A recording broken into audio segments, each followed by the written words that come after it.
Assalamualaikum warahmatullahi wabarakatuh. Berjumpa lagi anak-anak pada hari ini. Mudah-mudahan kita semua dalam keadaan sehat walafiat.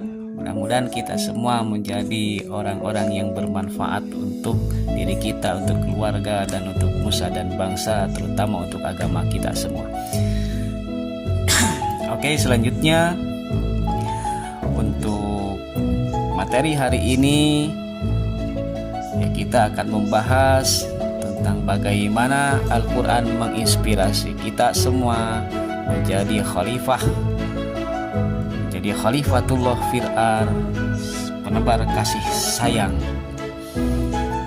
Sebelumnya yang perlu kita tahu yaitu mengapa sih penting memahami konsep khalifah. Sebelum dilanjutkan, ada yang tahu apa yang disebut dengan khalifah? Ya, khalifah itu bisa diartikan juga sebagai pemimpin. Nah, di sini kita akan pahami bagaimana dan mengapa penting memahami konsep khalifatullah. Yang pertama yaitu tugas manusia sebagai pemimpin. Konsep yang pertama yaitu yang terdapat dalam Al-Quran surah Al-Baqarah ayat 30, yang memang Allah ini berfirman tentang bagaimana penciptaan manusia sebagai khalifah di muka bumi ini. Yang kedua, misi utama manusia. Apa sih misinya? Allah menciptakan manusia, misinya yaitu mengelola bumi dengan keadilan, dengan kasih sayang, dan dengan sesuai nilai-nilai yang islami. Tidak sembarangan. Tentunya Al-Quran Sunnah itu harus menjadi pedoman dan petunjuk kita semua untuk menjadi seorang khalifah di muka bumi ini. Yang ketiga itu adalah konsepnya relevansi dengan kehidupan modern. Menjadi khalifah artinya membawa solusi atas tantangan dunia dengan prinsip yang islami. Yang selanjutnya, apa sih yang makna khalifah fil ardh itu, khalifatullah fil ardh? Maka di sini disebutkan khalifatullah fil ardh yang berarti pemimpin di muka bumi, yaitu tugasnya adalah mengelola alam, menjaga harmoni dan memastikan kesejahteraan makhluk hidup. Bukan hanya sekedar manusia saja, tapi makhluk Allah, hewan, tumbuhan, dan lain sebagainya yang memang ada di muka bumi ini. Makhluk Allah, kita tentunya harus menjaga harmoni dan memastikan kesejahteraan semua makhluk Allah. Yang selanjutnya, apa makna khalifatullah fil ardh? Yaitu hamba Allah yang taat. Itu bisa dimaknai sebagai hamba Allah yang taat. Yang taat beribadah, tidak hanya dalam ibadah ritual saja tentunya, tapi juga dalam tindakan sehari-hari yang disebut dengan ibadah sosial, yang memang harus baik, bernilai tindakan kita, begitu juga tingkah laku kita, perilaku kita itu harus menunjukkan nilai-nilai yang islami, diniatkan lillahi ta'ala, supaya ini menjadikan ibadah yang luar biasa untuk Allah Subhanahu wa ta'ala. Yang selanjutnya, mana khalifatullah fil ardh, yaitu adalah sebagai pewaris nilai-nilai ilahi dengan menegakkan kebenaran, keadilan, dan kasih sayang sesama makhluk. Yang menjadi dasar hukum dalam bab ini yaitu tentang khalifah di muka bumi, yaitu yang pertama adalah Al-Quran surah Al-Baqarah ayat 30. Nah, nanti kita buka bersama, kita bahas, kita kaji, dan kita baca bersama, kita pahami maknanya, kita ambil pelajaran, kesimpulan apa yang ada dalam surah Al-Baqarah ayat 30. Yang kedua adalah Quran surat As-Sadd, itu ayat ayat 26 yang artinya, hai Daud, sesungguhnya kami menjadikan kamu khalifah di bumi, maka berilah keputusan di antara manusia dengan adil. Fahkumu bil adli, maka keputusan dengan seadil-adilnya. Ketika kita menjadi seorang pemimpin, maka putusilah segala perkara dengan seadil-adilnya, dengan pedoman Al-Quran dan Sunnah. Begitu juga hukum-hukum yang peraturan-peraturan perundang-undangan yang ada di negara kita. Yang selanjutnya adalah prinsip, bagaimana sih prinsip kasih sayang dalam Islam. Nah, kita sebagai seorang pemimpin, baik itu adalah menjadi pemimpin pribadi khususnya, memimpin diri kita sendiri.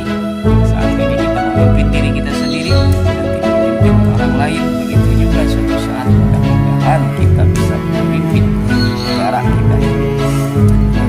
Bagaimana prinsipnya menjadi seorang pemimpin yang tentunya memiliki prinsip kasih sayang? Yang pertama adalah prinsip kasih sayang dalam Islam itu adalah rahmatan lil alamin. Islam hadir sebagai rahmat bagi seluruh alam. Itu yang terdapat dalam Quran surah Al-Anbiya ayat 107 ya. Jadi kita itu tentunya sebagai muslim itu harus rahmat bagi seluruh alam, tidak membeda-bedakan, tidak membeda-bedakan suku, tidak membeda-bedakan bahasa, tidak membeda-bedakan itu adalah makhluk Allah, itu adalah manusia ataupun hewan ataupun Tuhan. Tentunya kita semua harus ada kasih sayang terhadap semua makhluk Allah. Yang kedua adalah prinsipnya teladan Nabi Muhammad. Nabi Muhammad adalah Nabi kita dan Nabi yang terakhir yang menjadi suri teladan yang baik untuk kita semua. Ya tentunya kita harus mencontoh Nabi kita, terutama Nabi Muhammad SAW, yaitu akhlak mulia kepada manusia. Begitu juga kepada hewan dan alam semesta ini berakhlak.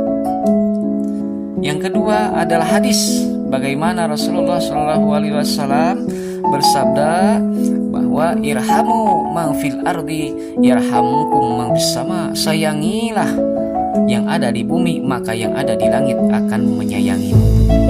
Artinya orang yang penuh kasih sayang akan disayangi oleh Allah Subhanahu wa taala. Maka ketika kita menyayangi makhluk Allah, ketika kita saling kasih sayang sesama teman kita, sayang kepada adik kita, sayang kepada kakak kita, dan sayang kepada orang tua kita dan guru kita, dan begitu juga sayang terhadap makhluk-makhluk Allah yang lain, tentunya Allah akan menyayangi kita.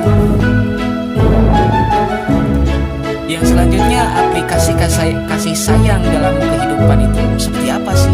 Kita mengaplikasikan di dalam kehidupan kita. Yang pertama adalah peduli lingkungan.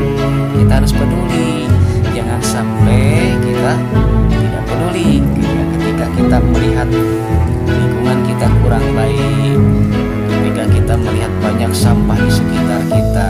Tentunya kita harus peduli bahwa ambillah itu sampah, masukkan ke tempat sampah ya.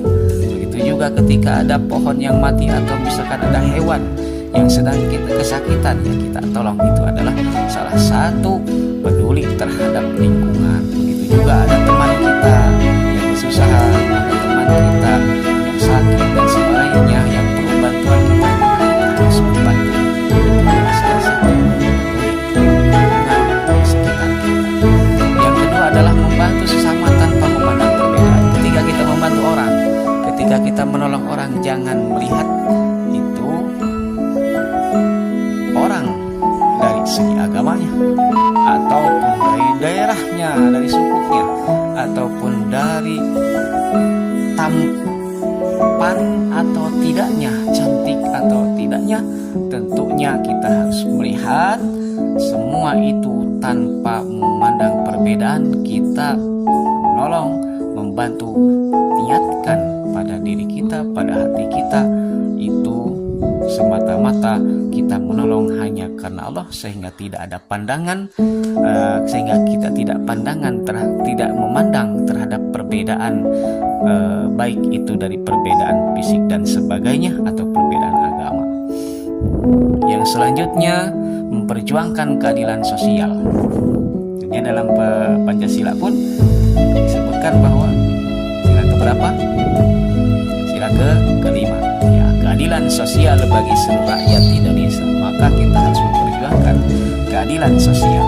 Ya, tentunya dalam kehidupan bersosial kita harus perjuangkan keadilan yang hak kita, hak batin kita katakan batin. Yang selanjutnya yaitu bagaimana implementasi dalam kehidupan sehari-hari kita sehingga kita menjadi khalifatullah fil ard. Begitu juga kita tumbuh dalam diri kita rasa kasih sayang.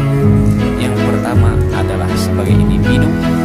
Ya, sebagai individu kita sendiri, kita harus menjaga ibadah dan akhlak pribadi yang baik. Menjaga ibadah, baik itu ibadah yang mahdohnya atau ibadah ghair mahdohnya, ibadah ritualnya atau ibadah sosialnya kita jaga. Yang kedua adalah akhlak pribadi. Akhlak pribadi kita harus baik, harus akhlakul karimah, sehingga kita menjadi contoh orang yang bisa memimpin diri kita sendiri. Yang selanjutnya adalah peduli terhadap lingkungan dan keseimbangan alam. Dengan apa?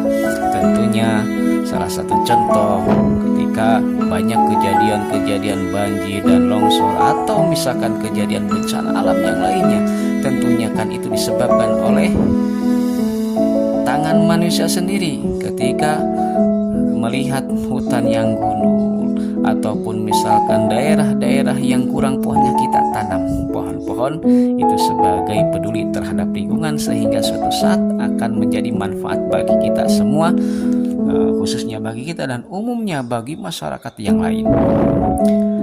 Yang kedua adalah sebagai masyarakat, ketika kita pulang dari sekolah, kita pulang ke rumah, tentunya ke daerah masing-masing. Nah, itulah kita sebagai kedudukan sebagai masyarakat.